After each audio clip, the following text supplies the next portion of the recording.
Cette solution est efficace car elle favorise la concentration. Le principe est élémentaire, mais tellement puissant, tellement redoutable que je me suis demandé mais pourquoi tout le monde ne le fait pas? Écoute attentivement.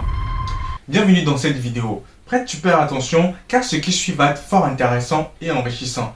Je parle encore une fois d'un sujet de développement personnel dont on ne parle pas souvent mais qui s'avère totalement incompatible avec le mindset d'homme battant. Il s'agit de la procrastination. Dans une première partie, je vais d'abord parler des raisons pour lesquelles nous procrastinons tous. Dans la seconde partie, je partage avec toi 4 conseils pratico-pratiques pour tracer son chemin de sortie de la procrastination. Reste à la fin car le 4e conseil est de loin le meilleur de tous. Salut à toi, moi c'est Arsène Kamate, bienvenue sur ma chaîne Mindset et Business. J'aborde des thématiques de mindset à avoir afin d'exceller dans le business. Je suis convaincu que ce sont des sujets, des thématiques qui t'intéressent. Alors abonne-toi à la chaîne, active la cloche de notification pour ne manquer aucune vidéo au contenu de qualité que je te propose. Prépare-toi mon ami, car ça va être épique. Pourquoi est-il si facile de remettre certaines tâches, projets ou activités sur lesquels nous devons travailler aujourd'hui? D'où vient cette fameuse tendance à toujours remettre au lendemain ce qu'on a à faire aujourd'hui? Est-ce que c'est parce que certaines personnes sont moins efficaces, paresseuses ou moins disciplinées? Pas forcément. La procrastination, entendu le fait de toujours remettre à demain, affecte tout le monde, même les plus productifs. En fait, elle est causée par une variété de facteurs et varie d'une personne à l'autre. C'est-à-dire que si une personne A procrastine, ce n'est pas pour les mêmes raisons qu'une personne B va procrastiner. Donc, dans la première partie de cette vidéo, je partage avec toi les principales raisons de procrastination auxquelles j'ai été confronté pendant des années. Et je suis sûr que tu te sentiras concerné. Si aujourd'hui tu procrastines moins qu'hier, n'hésite pas à mettre en commentaire les conseils et astuces qui t'ont aidé à progresser afin d'en faire bénéficier à toute la communauté. Voici donc 4 raisons pour lesquelles nous procrastinons. Première raison, il s'agit de la fatigue ou du manque d'énergie.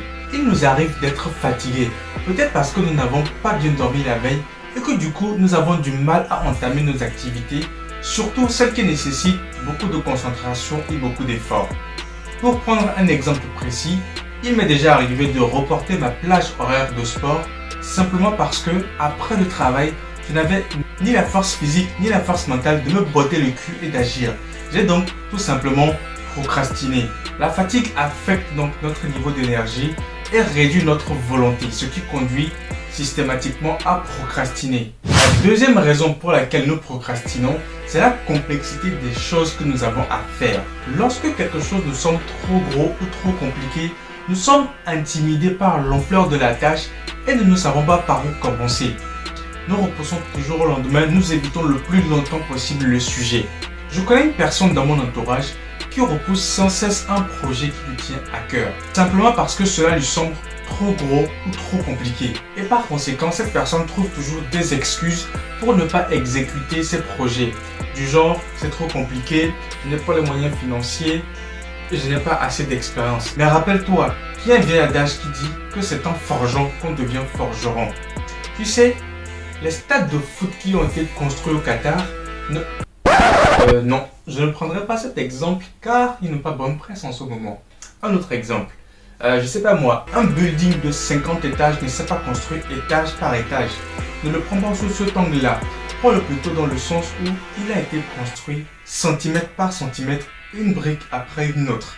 Donc, dans la même logique, un grand projet ou une activité complexe ne peut se réaliser que étape par étape, une tâche après une autre tâche. Pour ne pas être immobilisé par l'ampleur d'un projet, il est donc préférable de définir très clairement au préalable.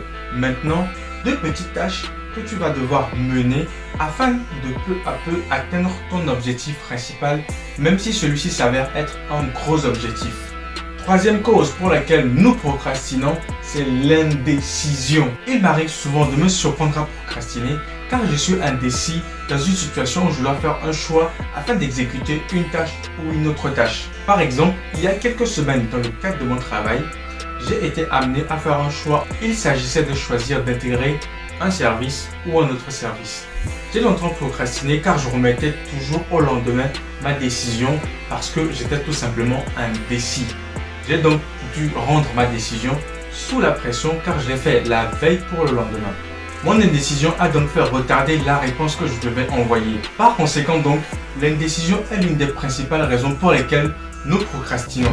Lorsque nous doutons ou ne croyons pas à quelque chose, nous devenons paralysés et incapables d'agir. Selon l'auteur Donna Douglas, célèbre conférencière, il faut savoir prendre une décision et l'assumer à 100%. Sinon, une personne peut longtemps procrastiner par indécision. La quatrième raison pour laquelle nous procrastinons, eh bien, c'est tout simplement l'ennui. Parfois, on a des tâches barbantes, ennuyeuses qui nous dépriment, qui nous découragent et ne nous donnent aucune envie de les faire. On a tous connu cette situation encore une fois. Lorsque quelque chose nous ennuie, nous trouvons toujours toutes les raisons du monde pour remettre à demain.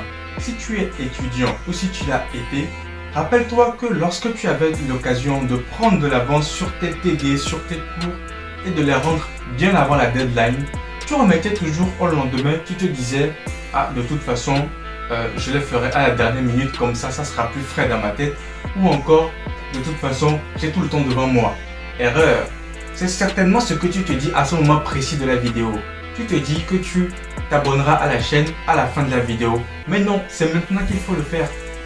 Clique sur le bouton s'abonner et clique sur le bouton j'aime.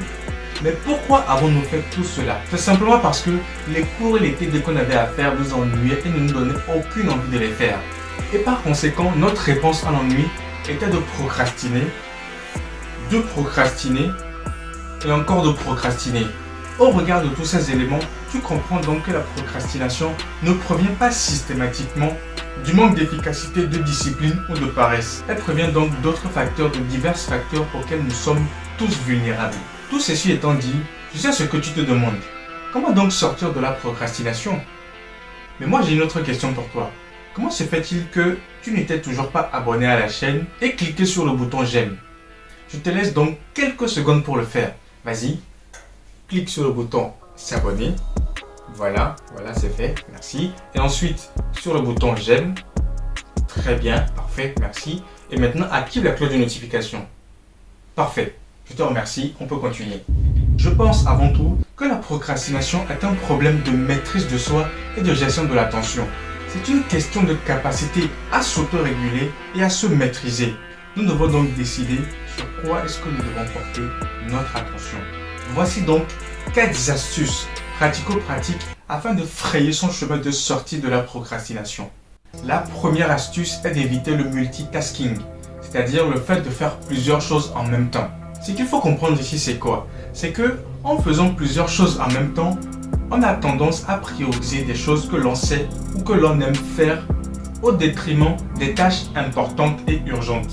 Le multitasking n'est donc pas une garantie d'efficacité. Deuxième conseil à mettre en place, c'est d'avoir une to-do list réaliste. Établir une to-do list longue comme le bras est le meilleur moyen de s'engouffrer encore plus dans la procrastination. Il vaut mieux donc organiser sa to-do list en faisant une liste complète des tâches qui nous incombent, ce qui permet déjà de se soulager le mental, puis de décider dans cette liste quels seront les 2 ou 3 objectifs de la journée. Trancher entre différentes priorités, c'est faire un choix conscient, prémédité et réfléchi. Tu ne feras certainement pas toutes les tâches, mais comme c'est assumé, ce n'est plus de la procrastination. Et maintenant, la troisième astuce, c'est d'accepter l'idée que fait est mieux que parfait. Il nous arrive parfois de procrastiner, car tant que l'on n'est pas sûr que ce qu'on va faire n'est pas parfait, eh bien on ne te lance tout simplement pas. Et ça, c'est le cas de beaucoup de gens.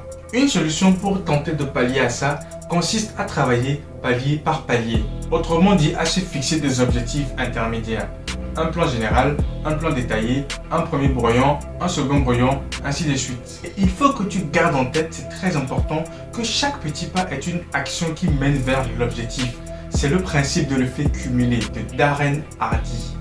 Si tu n'as pas lu ce livre, à la fin de cette vidéo, va sur Amazon ou dans une bibliothèque, achète le livre et lis-le. Crois-moi, tu me remercieras. Il faut aussi que tu gardes en tête que tout ce que tu fais pourra être amélioré et donc il faut que tu commences dès maintenant. Accepte donc l'idée que fait est mieux que parfait. Voici maintenant la 4e astuce pour sortir de la procrastination.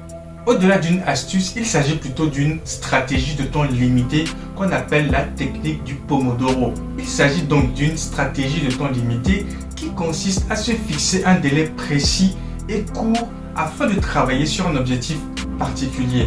Cette solution est efficace car elle favorise la concentration. Le principe est élémentaire, mais tellement puissant, tellement redoutable que je me suis demandé mais pourquoi tout le monde ne le fait pas? Écoute attentivement. Munis-toi d'un minuteur, règle sur 25 minutes et concentre-toi exclusivement sur une tâche à accomplir pendant ce laps de temps. Lorsque le minuteur sonne, fais une pause de 5 minutes avant de repartir à nouveau sur 25 minutes. Avec une pause de 5 à 10 minutes entre chaque session, tu peux enchaîner au maximum 4 fois 25 minutes. Après ces 4 chronos, tu pourras t'autoriser une pause plus longue allant de 20 à 30 minutes. Et en suivant cette méthode, mathématiquement, tu vas exploser ton taux de productivité. Après, le principe veut que ce soit des sessions de 25 minutes. Rien ne t'empêche de les adapter à tes contraintes et de prévoir des sessions un peu plus courtes. En revanche, ne cherche pas à les allonger. J'ai remarqué qu'une durée supérieure à 30 minutes peut sembler soudainement inaccessible. N'hésite donc pas à me dire en commentaire ce que tu penses de cette méthode. Est-ce que tu la connaissais? L'as-tu pratiquée avant? Qu'en penses-tu réellement? En tout cas, moi je l'ai essayé et les résultats sont fantastiques. Reste jusqu'à la fin car à présent je vais te partager quelques petites astuces. Alors, c'est plus des rappels, c'est des choses que tu sais déjà mais que tu ne pratiques pas. Il faut que tu aies un objectif de court, de moyen et de long terme. Savoir pourquoi tu dois faire ceci ou cela à un moment ou à un autre, c'est se donner du sens et ça motive. Il faut que tu aies un plan d'action précis. Si ton objectif est vague, tu auras du mal à le réaliser. Il faut aussi que tu puisses t'offrir des pauses. Savoir par exemple que dans 1 heure, tu vas pouvoir te vautrer dans ton canapé avec un bol de curry et d'arachide bien savoureux. N'est-ce pas là une bonne raison pour s'appliquer maintenant, pour s'atteler maintenant à la tâche afin d'être plus tranquille plus tard? Et maintenant, je t'explique la méthode. Comment appliquer tout ce que je viens de te dire? Pour commencer, il faut que tu choisisses 1 ou 2 astuces dont je viens de te parler, les implémenter dans ta vie et une fois que ces astuces seront établies dans tes habitudes, tu pourras en rajouter une autre. Si tu essayes de tous les appliquer en même temps, crois-moi, c'est le meilleur moyen pour davantage procrastiner. On ne change pas ses habitudes du jour au lendemain. C'est donc la fin de cette vidéo. Si ce n'est toujours pas fait, n'hésite pas à liker et à t'abonner à la chaîne. À me dire également en commentaire ce que tu en as pensé. À partager également les différentes astuces car bien évidemment, je n'ai pas pu parler de tous, il en existe beaucoup. Rendez-vous dans une prochaine vidéo. À bientôt.